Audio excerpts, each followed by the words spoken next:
আলাইকুম, কেমন আছেন সবাই? আশা করি ভালো। আমিও আল্লাহর রহমতে ভালো আছি। আজকে কথা হলো লাউ চাষ নিয়ে। এটা হচ্ছে একেবারে পরিত্যক্ত জমি বলতে পারেন, যেটা কোনো সারা বছরই কোনো কাজে আসে না, একেবারে পরিত্যক্ত।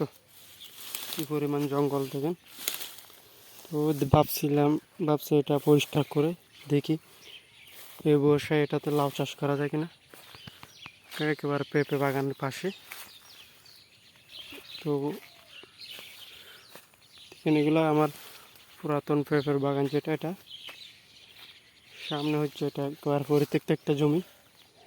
ভাবছি এখানে শুধুমাত্র মাদাটা পরিষ্কার করে যে জায়গায় মাদাটা হবে, এখানে একটা আইল ছিল, আইলে এটা আমি উঁচু করে মাটি দিয়ে উঁচু করে দিচ্ছি, যাতে এখানেও আবার লাউয়ের চারা দেওয়া যায়।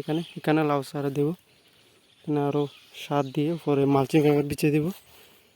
যেখানে যেখানে মাদা হবে সেখানেও মালচিং পেপার দিয়ে দেবো, যাতে ঘাস না ওঠে। এটা কিন্তু পরিত্যক্ত একটা জমি। আমি এখানে 2বার দিছি ঘাস মারার বিষ। এরপরে দেখেন কীরকম মুসুর ঘাস। তো এখানে আমি আজকে পরিষ্কার করতেছি শুধুমাত্র যে জায়গায় মাদাটা হবে। এখানে সার দিয়ে ভালো করে জোড়া করে মাটিটা উপরে মালচিং পেপার দিয়ে ডেকে দিয়ে এই চারাটা রোপণ করে দিব।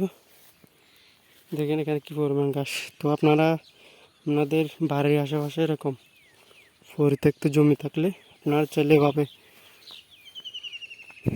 যে কোনো সবজি চাষ করতে পারেন, যেগুলো উপরে মাচায় দেওয়া যায়। নিচের দিকে গাছপালা থাকলে সমস্যা নেই, আপনার যেগুলো লতা থাকবে সেগুলো মাচায় তুলে দিলে হয়ে যাচ্ছে। নিচে ঘাস কোনো ব্যাপার না। দেখেন এখানে পরিষ্কার করা হয়েছে। এখান থেকে যেহেতু এখানে দেওয়া যাবে না, এখানে অনেক কিছু, তাই এদিকে দিব। আর হচ্ছে এখানে দিব, এখান দিয়ে উপরে নেট দিয়ে দেবো যাতে ওইদিকে চলে যায়। তো আপনারা চাইলে এরকম পরিত্যক্ত জমিতে লাউ, তারপর মিষ্টি কুমড়া, ধুন্দুল এগুলো চাষ করতে পারেন, যাতে যেগুলো হচ্ছে অনেক সহনশীল বা টেকসই জাত। আপনারা চাইলে এভাবে পরিত্যক্ত জমিতে চাষ করে অনেক লাভবান হতে পারেন।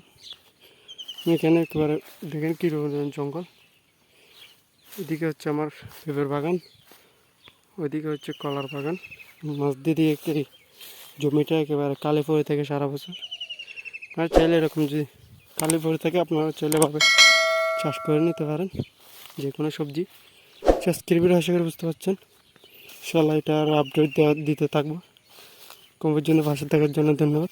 আসসালামু আলাইকুম রহমতুল্লাহ।